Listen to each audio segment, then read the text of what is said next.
Mesdames et messieurs, bonsoir et bienvenue à cette nouvelle édition de Direct. Aujourd'hui, nous avons deux volets à discuter. Le premier concernant la conférence ministérielle qu'a tenue le Premier ministre Dr Mostafa Madbouli à la nouvelle ville d'El Alamein, évoquant des points très importants concernant les crises mondiales, les différentes crises mondiales et les mesures entreprises par l'État égyptien de manière à assurer la protection sociale, à remédier à ces crises et de leurs impacts sur les citoyens égyptiens, des mesures susceptibles d'alléger le fardeau de la hausse des prix, des mesures susceptibles de consacrer davantage d'allocations et de créer davantage d'applications pour aider les citoyens, notamment les citoyens à revenus modestes ou les citoyens les moins privilégiés. Et aussi, nous allons consacrer la deuxième partie de notre édition au tourisme, aux destinations touristiques, et l'Égypte ayant été choisie 9e destination touristique, et aussi à Luxor et Le Caire qui sont deux destinations à ne pas rater pour cet été. Aussi, l'Égypte se prépare à accueillir la COP 27 qui doit se poursuivre du 7 au 18 novembre prochain ici à Sharm el-Sheikh. Évidemment, il y a des préparatifs à tous les niveaux, y compris des préparatifs concernant les destinations touristiques, évidemment. Et nous allons jeter la lumière sur tous ces aspects. Donc, pour commencer, il faut dire que le Premier ministre, Dr Mostafa Madbouli, a évoqué lors d'une réunion du gouvernement aujourd'hui, jeudi, à la nouvelle ville d'El Alamein, les efforts permanents de l'État pour faire face aux crises économiques mondiales, entre autres les mesures destinées à étendre et à assurer la protection sociale, notamment aux citoyens à revenus limités. Aussi, lors de cette réunion du gouvernement, le Premier ministre a évoqué la deuxième réunion du Haut Comité de l'initiative de partenariat industriel intégré de développement économique durable qui rassemble l'Égypte, les Émirats arabes unis et la Jordanie et ensuite Bahreïn, affirmant le rôle et soulignant ce rôle, le rôle de cette initiative dans le renforcement de la coopération entre ces pays de manière à y consolider le secteur de l'industrie et à accroître sa contribution au PIB. Voyons le détail dans ce compte rendu.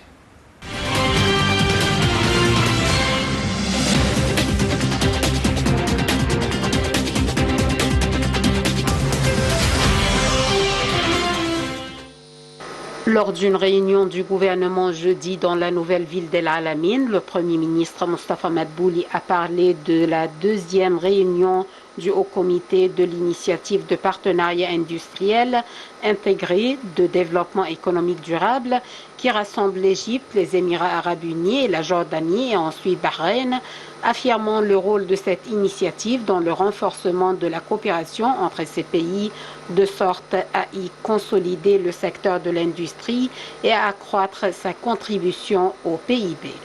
Le Premier ministre a passé en revue la tournée du président Abdel Fattah el-Sisi à l'étranger, les visites au Caire du chef de la diplomatie russe Sergei Lavrov et du président somalien Hassan Sheikh Mahmoud.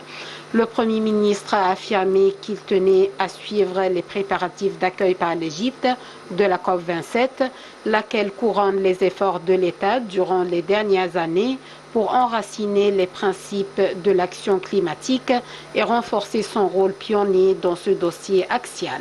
M. Madbouli a tenu ses propos lors d'une réunion avec la ministre de l'Environnement, Yasmine Foued, et le directeur des grands projets au département de génie des forces armées, le général Ahmed El Azizi, portant sur les préparatifs de la COP 27 prévue à Sharm el-Sheikh en novembre prochain.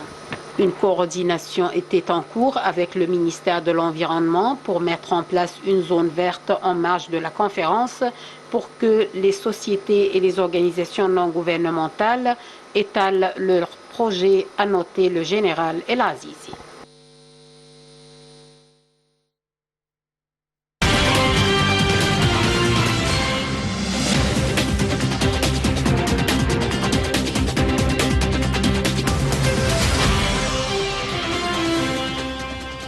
Et pour nous donner plusieurs ou davantage d'éclaircissements concernant certains volets évoqués aujourd'hui et avancés par le Premier ministre, nous avons le plaisir d'avoir en ligne Dr Amr Mohsen, qui est expert en énergie.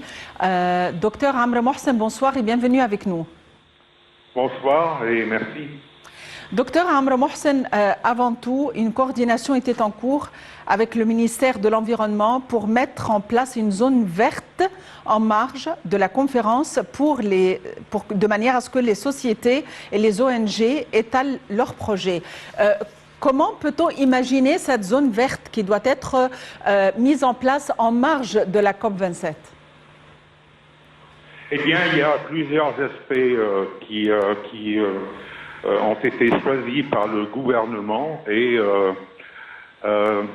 un des projets le plus important, c'est, on a tous lu ça dans les journaux, que le président de la République a ordonné que la zone industrielle du canal de Suez se concentre à la production de l'hydrogène vert. Et ça, c'est vraiment un projet très très important et l'impact sera énorme. Et impact positif, bien sûr. Positif. Et il y a d'autres projets comme, par exemple, convertir la cité de Sharm el-Sheikh en une cité verte. C'est bien important puisque le COP27 aura lieu à Sharm el-Sheikh. Donc il y a beaucoup de nombreux projets et de nombreuses, si vous voulez, relances de projets verts et vraiment qui rendent le climat et la réduction des gaz à effet de serre bien considérablement dans le centre de l'attention. Oui, docteur Amr Mohsen, quand on parle de Sharm el-Sheikh et on dit rendre cette ville verte, c'est clair qu'on entend d'un côté la verdure, mais comment la rendre verte? La rendre amie au climat et à l'environnement? D'accord.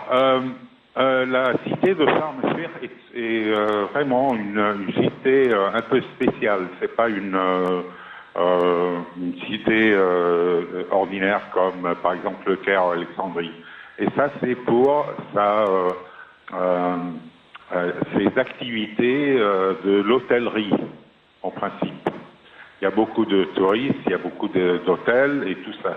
Donc, quand on parle de rendre la cité de Sharm el-Sheikh à une cité verte, on parle principalement de l'hôtellerie.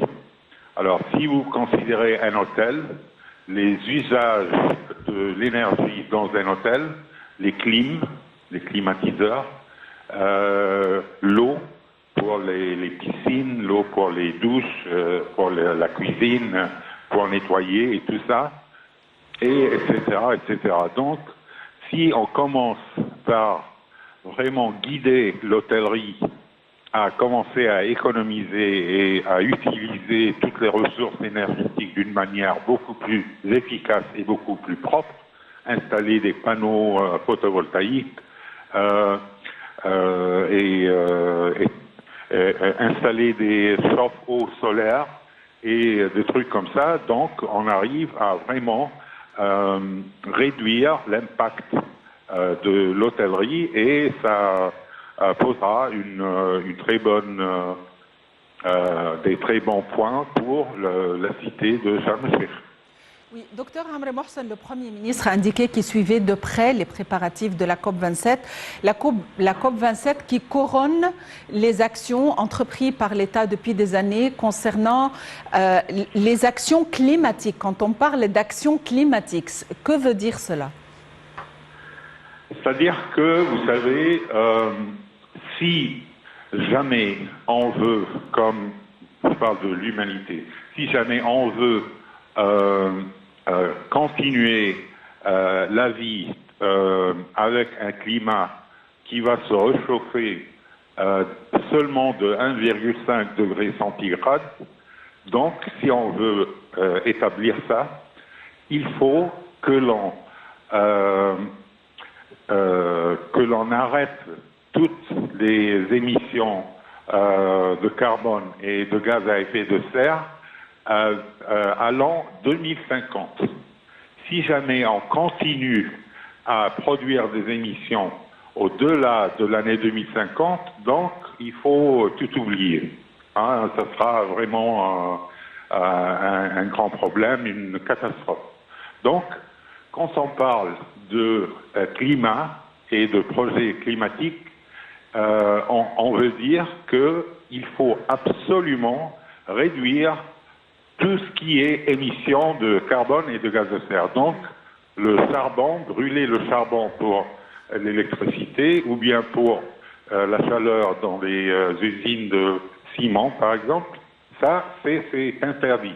Il faut vraiment arrêter avant l'an 2050. Si on parle de la transportation, si on parle des bus, des véhicules, tout ce qui roule sur les rues et sur les autoroutes, il faut que ça arrête à faire une combustion de pétrole, gasoline ou bien même du gaz naturel. Il faut vraiment arrêter tout ça. Tout ce qui est émission, il faut arrêter.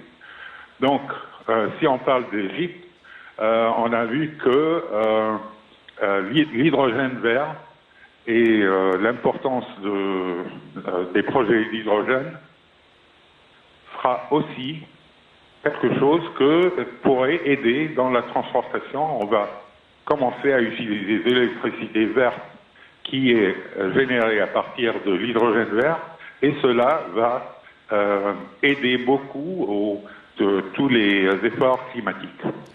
Le Premier ministre a évoqué les mesures entreprises par l'État de manière à minimiser le fardeau économique sur la population, la flambée des prix et les crises économiques mondiales. Dans quelle mesure l'action climatique et la préserve du climat peut aider à améliorer le niveau de vie des citoyens, étant donné que ceci favorise ou améliore la sécurité alimentaire, c'est-à-dire l'action climatique face à la sécurité alimentaire? D'accord. Si on commence vraiment par des exemples très banals, très ordinaires. Si vous regardez les dépenses mensuelles d'une famille en Égypte, on remarque que la facture d'électricité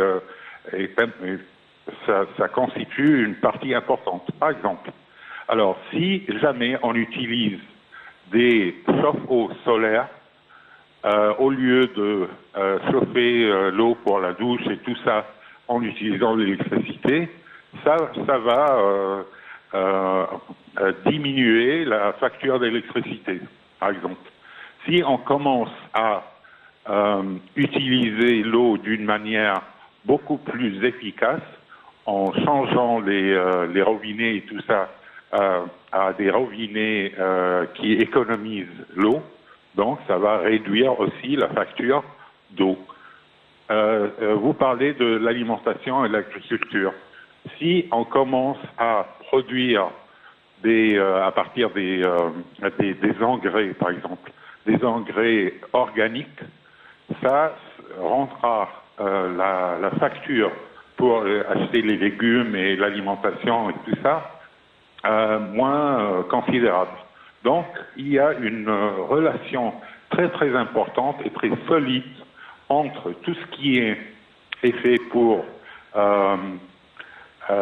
garder le climat et l'effet de diminuer la pression économique sur les familles égyptiennes. Docteur Amr Mohsen, vous êtes expert en énergie. Merci d'avoir été avec nous aujourd'hui.